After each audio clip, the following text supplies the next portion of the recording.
نے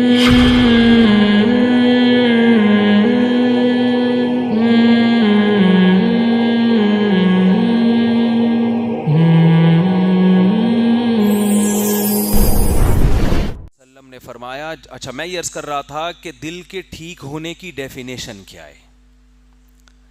دیکھو، دل پورا صحت مند تو جب ہوگا جب دل سے حسد نکل جائے، کسی کو دیکھ کے، کسی کی ترقی کو دیکھ کے جلنا بند ہو جائے، یا آنچ کم ہو جائے اس کی تھوڑی سی. ابھی تو ایک دم تپ رہا ہے نا بہت زیادہ، تھوڑی سی آنچ کیا ہو جائے، کم ہو جائے. لوگوں کو خوش دیکھ کے آپ اگر خوش ہو رہے ہیں، اس کا مطلب دل کیا ہے، بہترین. کسی کے پاس پیسہ آتے دیکھ کر آپ کو تکلیف نہیں ہو رہی، خوشی ہو رہی ہے، چلو یار اللہ نے اسے نوازا ہے، اس کا مطلب دل کیا ہے، سیٹنگ ہے، بہترین.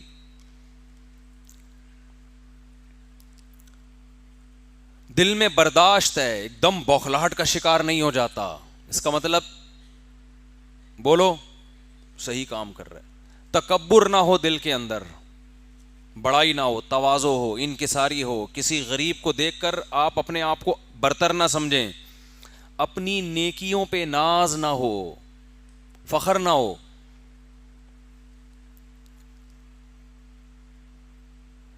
ہمارے حضرت اکثر ایک شعر پڑھا کرتے تھے، شعر تو مجھے یاد نہیں، کہ جاہے زاہد سے تو میری رندی اچھی، اس طرح کا کوئی شعر تھا کہ جو آدمی پرہیزگار ہو کر متکبر بنا پھرتا ہے، اس سے تو وہ گنہگار اچھا ہے جس میں تواضع ہے. تو تکبر نہ ہو، تواضع ہو، ریا نہ ہو دل کے اندر. ریاکاری، ریاکاری بھی کس کی بیماری ہے، دل کی. بڑے خشوع و خضوع سے انسان صدقات و خیرات کر رہا ہے، نماز پڑھ رہا ہے، چاہتا ہے کہ لوگ مجھے نمازی کہیں، چاہتا ہے کہ لوگ مجھے حاجی کہیں. تو یہ بیماری کس کی ہے، یہ نظر نہیں آئے گی آپ کو. تو یہ جو بیماریاں ہیں دل میں، تکبر ہے، عجب، عجب کہتے ہیں خود پسندی. تکبر الگ چیز ہے، عجب الگ چیز. خود پسندی، خود پسندی کا مطلب اپنے بارے میں خوش فہمی میں مبتلا ہو گئے کہ میں بہت اچھا ہوں، اور غلط خوش فہمی میں. سمجھ رہے ہیں؟ بعض لوگ اپنے بارے میں خوش فہمی میں مبتلا ہو جاتے ہیں کہ میں کیا ہوں، بہت نیک. حالانکہ ان کو اگر وہ تنہائی میں بیٹھ کے غور کریں، اپنی خامیوں پہ نظر ڈالیں، تو ان کو پتہ چلے گا میں نیک نہیں ہوں. ہمارے جاننے والے تھے، وہ عجیب عجیب چیزیں شروع کر دیں، عالم بھی تھے وہ، تو وہ عجیب عجیب چیزیں انہوں نے شروع کر دیں. کبھی خواب بتا رہے ہیں اپنے، کبھی کرامتیں بتا رہے ہیں، کبھی اپنے واقعات بتا رہے ہیں. تو ہم حیران ہو گئے، یہ اوپر سے کھسک گئے ہیں کچھ تھوڑے سے. تو ان کے کسی مرید سے میں نے پوچھا، یار آپ کے پیر صاحب کو ہو کیا گیا ہے، یہ آج کل تھوڑے سے نارمل زندگی گزارے ہیں جیسے سب لوگ ہیں. وہ کہتے ہیں کچھ بھی نہیں ہے، اصل میں مجھے ایسا لگتا ہے میرے پیر صاحب کو یہ وہم ہو گیا کہ میں بہت نیک ہوں. یعنی اپنے پیر کے بارے میں وہ بھی بیزار آ گئے تھے اپنے پیر صاحب سے. کہہ رہے ہیں میرے پیر صاحب کا قصور نہیں ہے، مجھے ایسے لگتا ہے میرے پیر صاحب کو اپنے بارے میں یہ وہم ہو گیا ہے کہ میں بہت، یعنی پیر صاحب بہت بولو نیک ہیں. میں نے کہا بڑا ٹائٹ تجزیہ کیا. کہہ رہے ہیں ان کا قصور نہیں ہے. بھائی ہو جاتا ہے انسان کو کبھی وہم ہو جاتا ہے، کہ جیسے ایک آدمی کو وہم ہو گیا کہ میں بندر ہوں، ڈاکٹر کے پاس گیا کہ ڈاکٹر صاحب مجھے وہم ہو گیا کہ میں بندر ہوں، میرا علاج کرو. ڈاکٹر نے کہا پنکھے سے نیچے اترے گا تو علاج کروں گا نا. اوپر چڑھ کے بیٹھا ہوا تھا، پنکھے پہ لٹکا ہوا تھا. ٹھیک ٹھیک. تو وہم، اب تو اس کو تو وہم ہو گیا نا بندر ہوں، تو وہ بیچارہ کیا کر رہا ہے، بندر کی طرح کبھی ادھر جا رہا ہے، کبھی ادھر لٹک رہا ہے، کبھی ادھر گھوم رہا ہے. ہمارے حضرت کے بڑے بھائی کی طبیعت میں بڑا مزاح تھا. تو ایک دن جان کو عذاب آ گیا تھا. وہ ڈاکٹر سے کہتا مجھے وہم ہے کہ میں گدھا ہوں، کبھی ادھر جا رہا ہے، کبھی ادھر جا رہا ہے. ہمارے حضرت کے بڑے بھائی کے پاس آیا کہ مجھے وہم ہو گیا کہ میں گدھا ہوں. تو انہوں نے کہا جب یہ وہم کیا ہو پیچھے ہاتھ لگا کے دیکھا کرو دم ہے یا نہیں ہے. اگر دم ہے تو واقعی گدھے ہو، دم نہیں ہے تو گدھے نہیں. اس کے بعد سے وہ الحمدللہ نہیں آیا. تو جیسے بعض لوگوں کو یہ وہم ہو جاتا ہے کہ میں گدھا ہوں، بعض لوگوں کو یہ وہم ہو جاتا ہے کہ میں نے طلاقیں دے دی ہیں بیوی کو، حالانکہ نہیں دی ہوتی. یہ بھی بڑا وہم ہے. ہو سکتا ہے دے دی ہوں, خام خام میں بیٹھا ہوا ہے پاگلوں کی طرح. بعض لوگوں کو یہ وہم ہو جاتا ہے کہ میں نے 25 دفعہ وضو کیا مگر پھر بھی کوئی جگہ خشک رہ گئی ہوگی. ایسے ہی عین ممکن ہے, اور یہ حقیقت ہے کہ بعض لوگوں کو یہ وہم ہو جاتا ہے کہ میں بہت نیک ہوں. بعض کو تو خود سے ہو جاتا ہے, شیطان کراتا ہے, بعض لوگوں کو لوگ کروا دیتے ہیں یہ وہم کہ آپ بہت نیک ہیں. لوگ تعریفیں کر کر کے نا یہ وہم دل میں ڈال دیتے ہیں کہ آپ کیا ہیں, بہت نیک. لوگوں کی باتیں سننے کا نا انسان کے لاشعور پہ بہت گہرا اثر ہوتا ہے, چاہے 100% یقین ہو کہ یہ جھوٹ بول رہا ہے. جب آپ جھوٹ سنتے ہو نا بار بار بار بار بار بار, تو اس جھوٹ کو آپ سچ سمجھنا شروع کر دے. تو یہ انسان کی نیچر ہے. وہ مشہور واقعہ ہے نا, ایک آدمی سے کسی نے آ کے کہا کہ تو یہاں بیٹھا ہوا ہے, گاؤں میں تیری بیوی بیوہ ہو گئی ہے. تو اس نے کہا میں جب بیٹھا ہوا ہوں تو میری بیوی بیوہ کیسے ہو گئی. دوسرے نے آ کے کہا یار تو یہاں بیٹھا ہوا کپڑے دھو رہا ہے دھوبی گھاٹ پہ, تیری بیوی کیا ہو گئی ہے, بیوہ ہو گئی ہے, وہاں رونا دھونا مچا ہوا ہے. اس نے کہا یار پہلی دفعہ میں تو جس سختی سے رد کیا, دوسری دفعہ میں تھوڑا سا نرم, کہ نہیں بھائی ایسا کیسے ہو سکتا ہے, میں جب ہوں تو میری بیوی کہاں سے بیوہ ہو گئی. 8 10 25 30 آدمیوں نے جب آ کے 1 by 1 بتایا تو یہ گھر بھاگتا ہوا جا رہا ہے. لوگوں نے کہا خیریت, کہہ رہے یار میری بیوی بیوہ ہو گئی ہے, مجھے اس کا غم ہے. لوگوں نے کہا کمبخت تو جب زندہ ہے تو تیری بیوی کیسے بیوہ ہو گئی. کہہ رہے سمجھ میں تو نہیں آ رہا, لیکن اتنے سارے لوگ ایک بات کہہ رہے ہیں تو کچھ تو ہوا ہے, کچھ تو ہوا ہے. تو آپ سوچو کہ جو بات آپ کے اگینسٹ جا رہی ہے وہ بار بار سن سن کے وہم ہوتا ہے کہ سچ کہہ رہے ہیں, تو جو آپ کے فیور میں جا رہی ہے اس میں تو پہلی دفعہ میں یقین ہو جاتا ہے کہ سچ کہہ رہی ہے آپ. ہمارے والد صاحب اللہ ان کی مغفرت فرمائے ایک واقعہ سنائے کرتے تھے کہ ایک بدعتی مولوی جو تھے نا, بدعتی مولوی بیمار ہو گیا بیچارہ. اب لوگ مختلف, وہ سنتا بھی اونچا. اب کوئی آ کے کہہ رہا ہے کہ بھائی ان مولانا صاحب کو انار کا جوس پلاؤ, کوئی مشورہ دے رہا ہے ان کو انگور کا رس پلاؤ, کوئی کیا کہہ رہا ہے, کوئی کیا کہہ رہا ہے. ایک نے آہستہ سے کہا ان کو دودھ جلیبی کھلاؤ, تو فوراً ایک دم آنکھیں کھول کے کہہ رہے ہیں اس کی تو سنو کیا کہہ رہی ہے, اس کی تو سنو.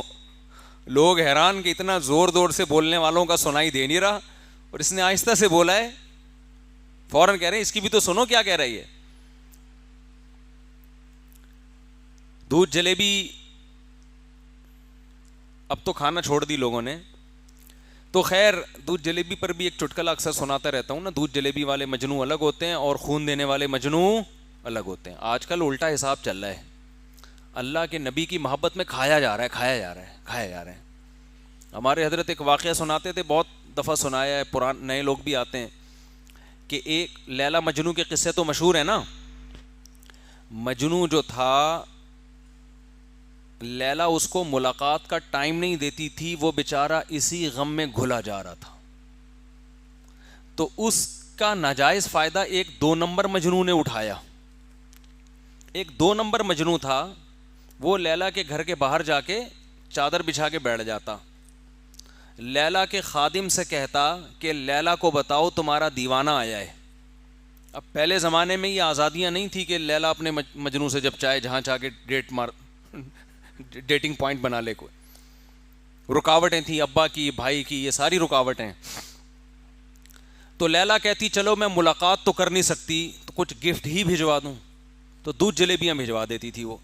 یہ مجنو صاحب طبیعت سے یہ 2 نمبر مجنو تھا, یہ پھوڑ پھاڑ کے واپس آ جاتا, اور مستنڈا ہوتا جا رہا تھا نا. ہم فراق یار میں, فراق کا معنی جدائی, علیحدگی, یار کی جدائی میں, علیحدگی میں یار سے ملاقات نہیں ہو رہی.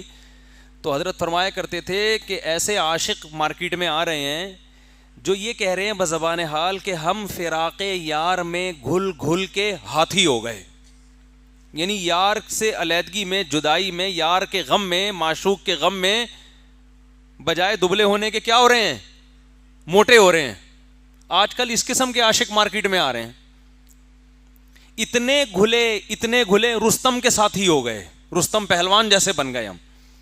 تو آپ نبی کے عاشقوں کو بھی دیکھ لو, اللہ کے عاشقوں کو بھی دیکھ لو, بزرگوں کے عاشقوں کو بھی دیکھ لو, بجائے غم میں پتلے ہونے کے پھیلتے جا رہے ہیں. اور کھانے سے, ایک تو قدرتی طور پر لوگوں کا جسم بھاری ہوتا ہے, وہ تو اللہ کی طرف سے. صحابہ میں بھی بعض بہت بھاری جسم کے تھے, بعض دبلے, محدثین میں بھی, یہ تو قدرت کی طرف سے ہے. لیکن ایک موٹاپا وہ ہے جو پھوڑنے پھاڑنے کی وجہ سے ہو رہا ہو, ایک پھوڑنا وہ ہے جو دنیا کے لیے ہو, اور ایک پھوڑنا وہ ہے جس پہ لیبل اللہ رسول کی محبت کا لگا ہوا ہو. بتاؤ یہ دوسرا پھوڑنا زیادہ خراب ہے کہ نہیں ہے؟ محبوب کی محبت میں کھائے جا رہا ہے. ارے محبت میں تو بھوک لگنا بند ہو جاتی ہے. کہ آج کل مارکیٹ میں جس قسم کے پھر کھانے پینے کے اتنے دھندے. اسلام میں تو کھانے کے 3 موقع ہیں, ایک عید الفطر پہ کھاؤ, ایک عید الاضحیٰ پہ کھاؤ, ایک ولیمے پہ کھاؤ, اور ایک عقیقے پہ کھا لو. چار مواقع ہیں, عقیقے پہ, عید الاضحیٰ پہ, عید الفطر پہ, اور ولیمے پہ. یہ 4 موقع ہیں کھانے کے اسلام میں. اس کے علاوہ بھوکا رہنا سنت ہے, فاقے سنت ہیں, روزے رکھنا سنت ہے. نبی پیر اور جمعرات کا روزہ رکھتے, ایام 20 کا روزہ رکھتے, اور بعض دفعہ حدیث میں آتے ہیں, امی عائشہ فرماتی ہیں بغیر دن کے تعین کے رکھتے چلے جاتے. اتنے رکھتے کہ ایسا لگے گا کہ آپ ہمیشہ روزہ ہی رکھیں گے, پھر چھوڑنا شروع کرتے تو ایسا لگتا کہ آپ اب روزہ دوبارہ نہیں رکھیں گے, پھر رکھنا شروع کر دیتے. اور جب روزے چھوڑتے بھی تھے تو اتنا کھاتے نہیں تھے جتنا ہم کھاتے ہیں. ناشتے کا اس دور میں تصور نہیں تھا. دوپہر کا کھانا ہوتا تھا 11:30-12 بجے, یہی ناشتہ یہی کھانا. اس کے بعد قیلولہ کرتے تھے, اس کے بعد مغرب کے بعد رات کا کھانا کھاتے تھے. سمجھتے ہو کہ نہیں سمجھتے؟ یہ 2 ٹائم. اور یہ بھی ہمارے نبی کا معمول نہیں تھا. ہمارے نبی کا معمول 1 ٹائم, ایک وقت فاقہ اور ایک وقت کھانا. اور یہ بھی نہیں پتا ہوتا تھا کس وقت فاقہ ہوگا. گھر میں آتے امی عائشہ سے پوچھتے کچھ کھانے کو ہے. ہم جب آتے ہیں تو ہم یہ نہیں پوچھتے کچھ کھانے کو ہے, ہم کہتے کیا کھانے کو ہے. ہمارے مطلب کی چیز ہے تو کھائیں گے, نہیں تو کچھ باہر سے منگوائیں گے. کھانا ضرور ہے, آج اچھا نہیں پکا تو چلو نہیں کھانا, یہ نہیں ہو سکتا. ہمارے مطلب کا نہیں پکا تو اب باہر سے آئے گا. پیزا آرڈر کرو بھائی. کھا بھی کیا رہے ہیں یار, برگر جو چیز جس شکل کی ہوتی ہے نا ماہرین کہتے ہیں کہ قدرت نے نا میسج دیا ہوا ہے, جیسے اخروٹ بادام جیسا ہوتا ہے, دماغ جیسا ہوتا ہے, تو اس میں اللہ نے میسج دیا ہے کہ یہ کھاؤ گے تو ڈائریکٹ کھا کر کے کہاں لگے گا؟ دماغ. اور واقعی بادام آنکھ جیسا ہوتا ہے, بادام آنکھ کے لیے مفید ہے. تو ایک اللہ نے ایک پیغام دیا ہوا ہوتا ہے بہت سے پھلوں کے اندر, بہت سی چیزوں کے اندر. تو برگر کس جیسا ہوتا ہے؟ برگر جیسا ہوتا ہے. تو برگر کھاؤ گے کیسے بن جاؤ گے؟ برگر جیسا. پراٹھے کھاؤ گے کیسے بنو گے؟ پراٹھے کو چبانا مشکل کام ہے. تو برگر کھاؤ گے تو برگر جیسے ہو جائے گا, جیسے برگر فیملیاں دیکھی ہوں گی آپ نے, جتنا دباؤ دبتا چلا جائے گا, کوئی ریزسٹنس ہے ہی نہیں. تو ہمارے نبی گھر آ کے امی عائشہ سے پوچھتے ہے کہ نہیں ہے کچھ کھانے کو, تو وہ بتاتی ہے تو کھا لیتے, فرماتی نہیں ہے تو اکثر پھر روزے کی نیت کر لیتے کہ چلو بھائی شام تک تو ویسے ہی کچھ نہیں ہے تو روزے کا ثواب کیوں ضائع کریں بھائی. آج دیندار ہونا اور کھانا یہ لازم اور ملزوم ہے. حضرت شیخ الحدیث مولانا زکریا رحمۃ اللہ علیہ سے کسی نے پوچھا کہ حضرت کھانے کے بعد میٹھا تو سنت ہے. انہوں نے کہا کھانا ہی سنت نہیں ہے, فاقے کرنا سنت ہے. اور ایک چیز کھایا کرتے تھے نبی صلی اللہ علیہ وسلم, کھجور ہے تو صرف کھجور, اسی سے سیر ہونا ہے. یہ نہیں کہ کھجور میں مکھن جیسے ہم لوگ کر رہے ہوتے ہیں, ملائی ملا کے مکھن ملا کے. روٹی ہے تو صرف روٹی, ایک خوراک. دودھ تو صرف دودھ سے, آپ تجربہ کر کے دیکھیں, کبھی شدید بھوک لگی ہو صرف دودھ سے پیٹ بھریں, بہت مزہ آئے گا. دودھ جزو بدن بنے گا. یہ جو آج کل دودھ پی کے بھی کیلشیم کی کمی پوری نہیں ہو رہی، اس لیے کہ دودھ سے پہلے 2 پراٹھے کھا چکا ہوتا ہے، اس کے بعد کیلشیم کے لیے کیا پی رہا ہوتا ہے؟ دودھ. وہ دودھ پریشان ہوتا ہے کہ جگہ کدھر بناؤں میں، ساری جگہیں تو ڈبل روٹی اور انڈوں نے لے لی ہے، میرے لیے تو کوئی اسپیس چھوڑی نہیں ہے اس نے، تو تباہی کرے گا، وہ دھماکے سے پھٹے گا. تو شدید بھوک کی حالت میں جب بھوک لگی رہی، ہمارے نبی نے کیا پیا ہے؟ دودھ. اور آپ کر کے دیکھیں یہ کام. شدید بھوک جب لگے تو آپ صرف کھجوریں کھائیں، آپ کو نقصان نہیں دیں گی، طاقت آئے گی، توانائی آئے گی باڈی میں. نبی صلی اللہ علیہ وسلم کے سامنے ایک روایت میں آتا ہے دودھ میں شہد ڈال کے پیش کیا گیا، آپ نے منع کر دیا پینے سے. علماء نے اس کی وجہ بیان کی ہے. یہ وجہ نہیں کہ یہ نقصان دہ ہے، یہ وجہ کہ آپ نے دنیا سے بے رغبتی اختیار کی، گویا اس کو گویا عیش و عشرت سمجھا کہ 2 لذتیں ایک ساتھ. شہد بھی اور جائز ہے، پی سکتے ہیں، کوئی گناہ نہیں ہے. بہت سے صحابہ پیتے ہوں گے، نبی نے منع نہیں کیا ان کو، جنہوں نے ایسی زندگی رکھی جیسے مالداروں کی ہوتی ہے، لیکن ہمارے نبی نے پسند نہیں کیا. اور اس میں ایک نقطہ بھی ہے کہ جب آپ کسی چیز کو کسی دوسری چیز سے ملاتے ہیں نا تو اس کا وہ سارا فارمولا ہی چینج ہو جاتا ہے. بھائی شہد ویسے ہی کھا لو یار، وہ خود ایک کمبینیشن ہے مختلف چیزوں کا، دودھ خود ایک کمبینیشن ہے، مرکب ہے بہت ساری چیزوں کا. اتنی 20 چیزیں ملا کے ملغوبہ بنا کے کیا کر رہے ہوتے ہیں؟ کھا رہے ہوتے ہیں. لگتا پھر کچھ بھی نہیں ہے باڈی کو. خیر، تو ہم فراق یار میں گھل گھل کے ہاتھی ہو گئے، اتنے گھلے رستم کے ساتھی ہو گئے. تو وہ جو مجنوں تھا وہ کیا کرتا تھا؟ تو لیلا اصل جو سچی مچی کا مجنوں تھا، جیسے میں سچی مچی میں گیا نا، تو سچی مچی کا جو سچی مچی کا جو مجنوں تھا، وہ سچی مچی سے مجھے یاد آتا ہے. میں نے کہا تھا نا سچی مچی میں جاؤں گا، دیکھ لیں نا سچی مچی میں گیا، کوئی خواب تو نہیں دیکھا نا آپ لوگوں نے. تو جو سچی مچی کا مجنوں تھا نا، مجنوں، وہ کیا ہوا، وہ بیچارہ کہہ رہا ہے یہ دھدیوں پہ ٹرخا رہی ہے، ملاقات کا ٹائم نہیں دے رہی، شادی کی ڈیٹ فکس نہیں کر رہی ہے. جھوٹی موٹی کا مجنوں بیٹھ کے آتا اور دودھ جلیبی روزانہ کھا کھا کے مسٹنڈا بنتا چلا گیا. ایک دن لیلا کو خیال آیا کہ روز دودھ جلیبی بھیج رہی ہوں اور کھا کے چلا جاتا ہے. خادم سے کہا چیک کر کے بتاؤ یہ سچی مچی والا ہے یا جھوٹی موٹی کا ہے. اب خادم کو کیا پتا، اس نے سچی مچی کا دیکھا ہی نہیں تھا. اس نے کہا جی مجھے تو نہیں پتا، پہلے کوئی تصویریں بھی نہیں ہوتی تھی، موبائل سے تصویر کھینچ کے لے کر آؤ. تو اس نے کہا چلو میں اس کو آزماتی ہوں، میں کہتی ہوں کہ آج خالی پیالہ لے کے جاؤ اور اس سے کہنا آج لیلا نے تم سے تمہارا خون مانگا ہے، تھوڑا کاٹ کے نا ذرا پیالے میں خون بھر کے دے دو، اسی سے پتہ چل جائے گا سچی مچی کا ہے یا. تو جب وہ خادم خالی پیالہ لے کے آئے نا تو مجنوں کے تو ہوش اڑ گئے. کیا ہو گیا بھئی، یہ جلیبی کہاں ہے اس میں؟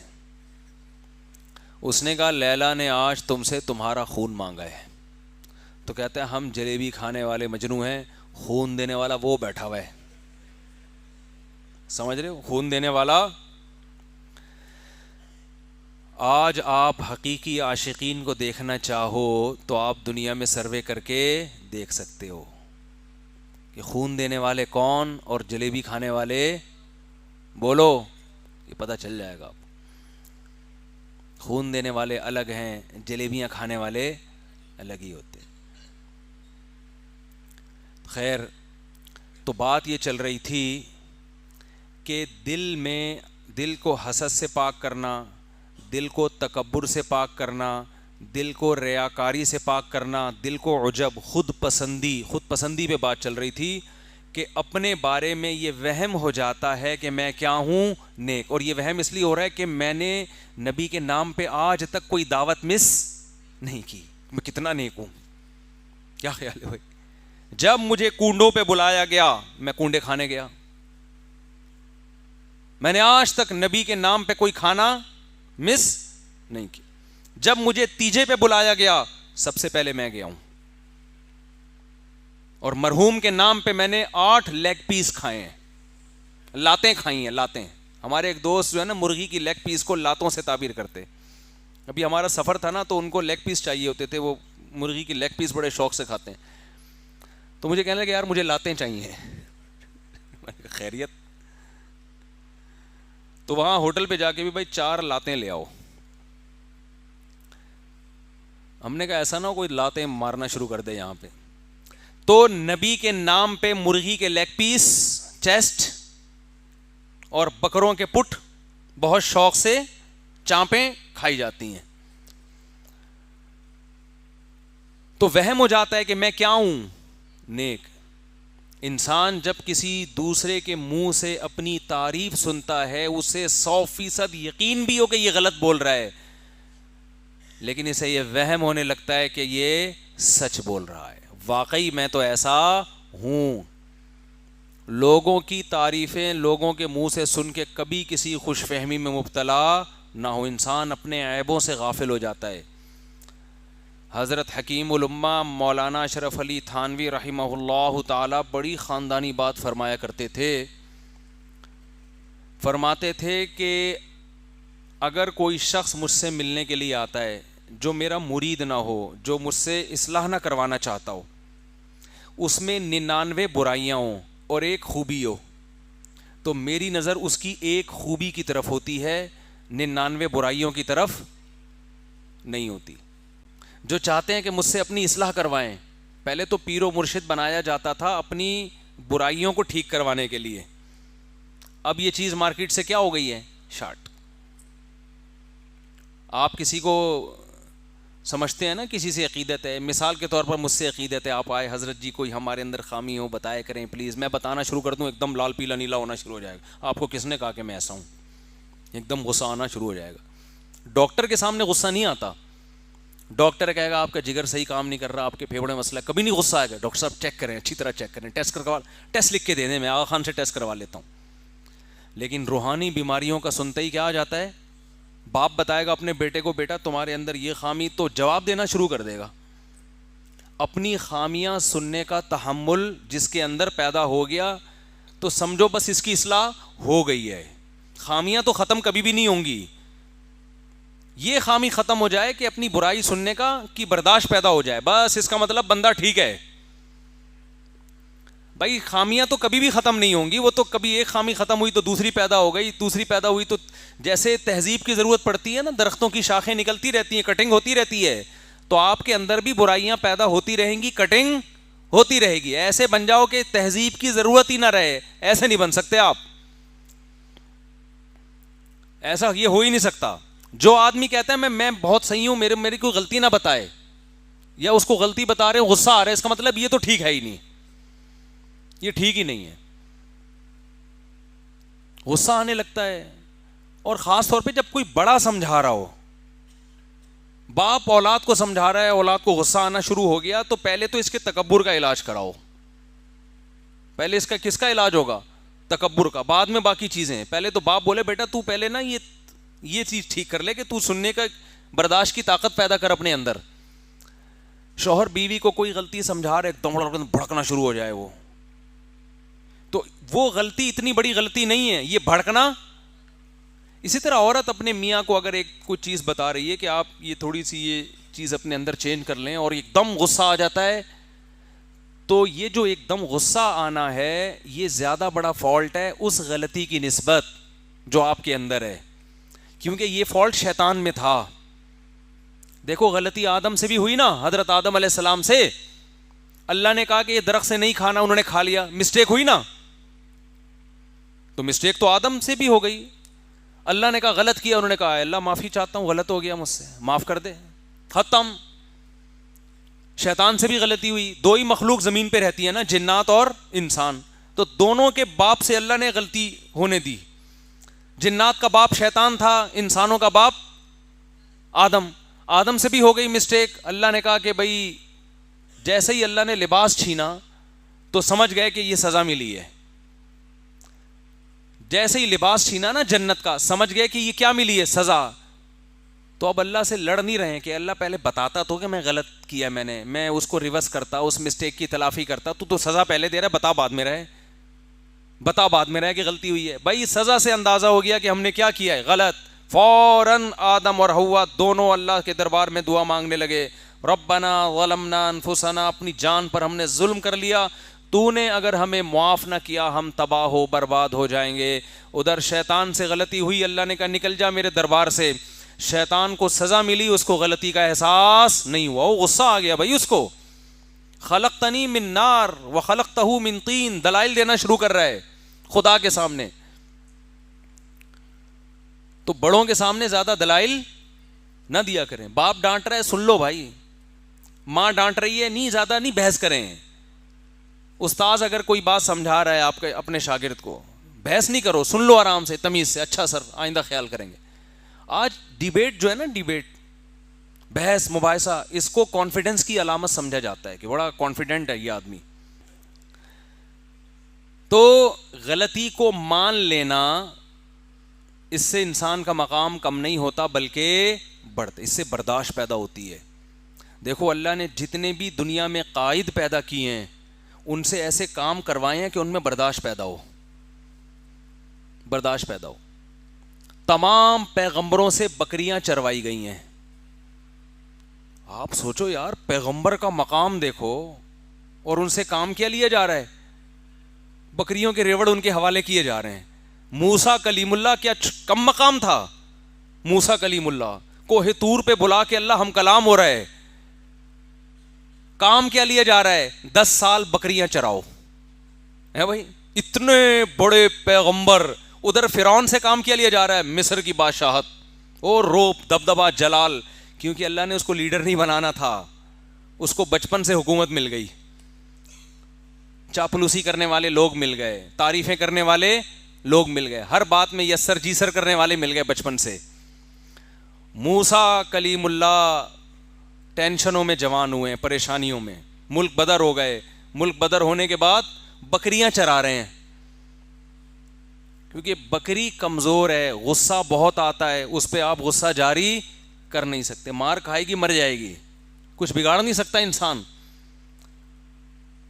جب نبی نے صلی اللہ علیہ وسلم نے فرمایا کہ ہر پیغمبر نے بکریاں چرائی ہیں, تو صحابہ نے پوچھا یا رسول اللہ کہ آپ نے بھی؟ فرمایا ہاں میں بھی اجرت پہ بکریاں چرایا کرتا تھا. سید الانبیاء سے اللہ نے کیا چروائی ہیں؟ بولو بکریاں. اس میں 2 فائدے ہیں, ایک برداشت, دوسری تواضع. بکریاں چرانے والے میں تکبر نہیں ہوتا. جنہوں نے لیڈر بننا ہوتا ہے ان کے اندر اگر تکبر ہے تو وہ اپنی پھوں پھاں میں ہی لگے رہیں گے, وہ قوم کے کسی کام کے نہیں ہوں گے. سمجھتے نہیں ہو بات کو, میرا خیال ہے وہ پھوں پھاں میں لگا رہے گا اپنے. تو دل میں عجب ختم ہو جائے, بس بات کو سمیٹ رہا ہوں, خود پسندی, میں بس ہر وقت آدمی کیا کرتا رہے, میں ہوں, لوگوں سے تعریفیں سنتا رہے اپنی بیٹھ کے. تو ان پہ علماء نے الگ الگ بحث کی ہے, خود پسندی کیسے ختم ہوتی ہے, حسد کیسے ختم ہوتی ہے, کیسے ختم ہوتا ہے حسد, اور تکبر کیسے ختم ہوتا ہے. لیکن علماء کہتے ہیں, کیونکہ یہ صوفیہ کرام کا ٹاپک ہے نا, تو اس کو تصوف میں زیادہ اٹھائے کہ ایک چیز اگر اپنے اندر پیدا کر لو, ایک بیماری سے کا علاج کر لو, تو یہ سارے انڈے بچے خود ہی ختم ہو جائیں گے. وہ ہے دل سے دنیا کی محبت نکال دو, اللہ کی پیدا کر دو, بس یہ سارے انڈے بچے کیا ہو جائیں گے.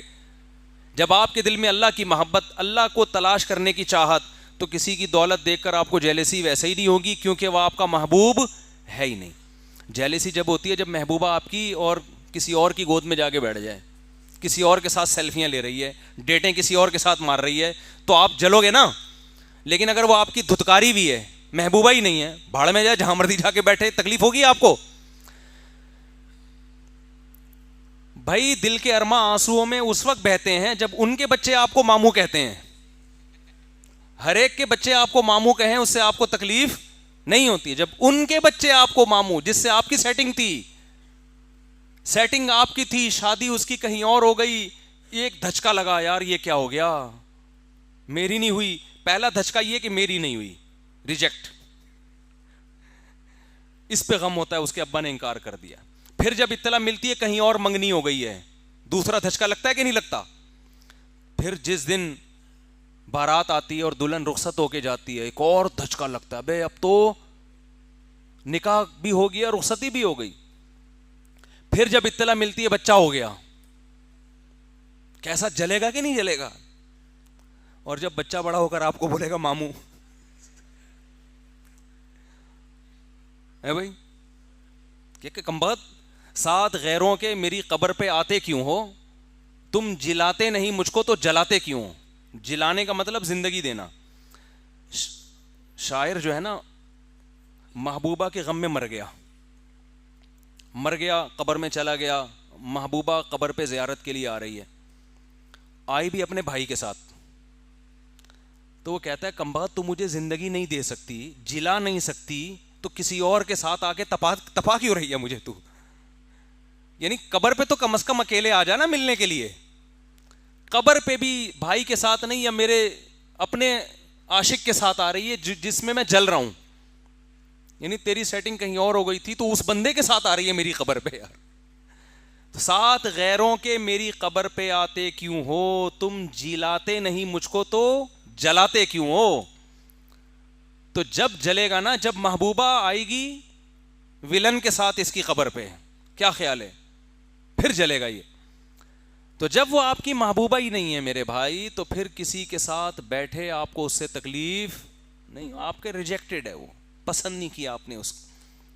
تو دنیا اگر ریجیکٹڈ مال بن جائے، آپ کا دل سے نکل گئی محبت گاڑیوں کی، بنگلوں کی، دولت کی، اور اللہ کی محبت آ گئی اس کی جگہ، تو پھر یہ دولت کسی کے پاس دیکھ کر آپ کو جیلسی، بولو، حسد ہی نہیں ہو.